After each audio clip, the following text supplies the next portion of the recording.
Sixth order of business, second reading of Senate bills. With consent of the House, we'll now consider and gross substitute Senate Bill 5034. Hearing no objection, so ordered.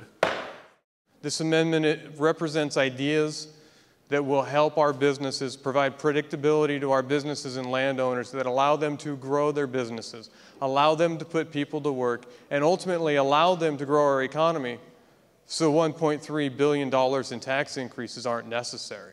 It is a budget that relies on $1.3 billion in tax increases. $1.3 billion in tax increases. And the vast majority of those are going to come on our employers. The vast majority of the rules that have been written over the last several years have been rules against our employers that have caused them greater costs in operations of their businesses. And when we increase the cost to business, Mr. Speaker, there's generally only one place they can cut. And you know where that is? Personnel. This amendment will say to our job creators in Washington State that we are serious about helping you employ people, stay here, and grow here. As many as in favor say aye. Aye. Opposed say no. Amendment fails.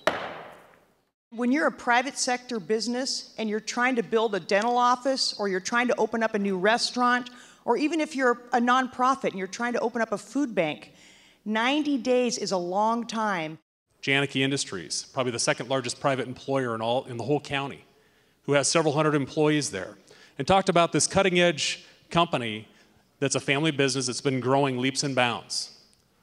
I don't know who gave them the information. I've had conversations with the owners.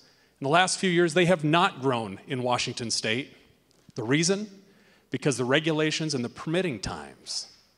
They were able to, within 6 months, design, permit, and build and begin to occupy a facility in Utah that's going to house approximately 300 workers, high-paying jobs that should have been here in Washington. As many as in favor say aye. Aye. Opposed say no. Amendment fails.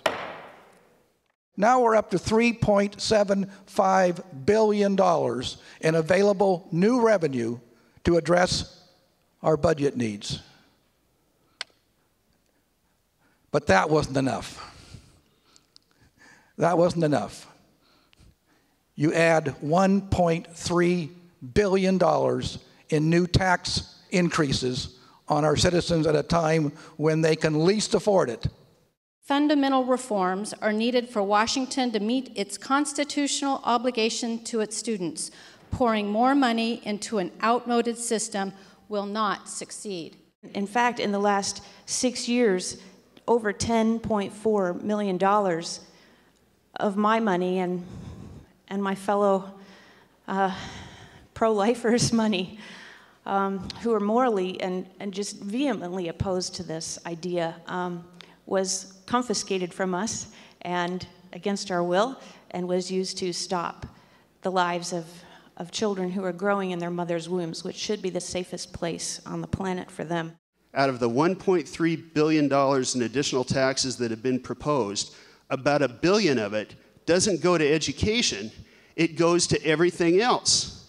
This is why I think that this is a budget that can't say no. Those taxes aren't going to education. They're going to everything else. Speaker has locked the roll call machine. Clerk, take the record, please.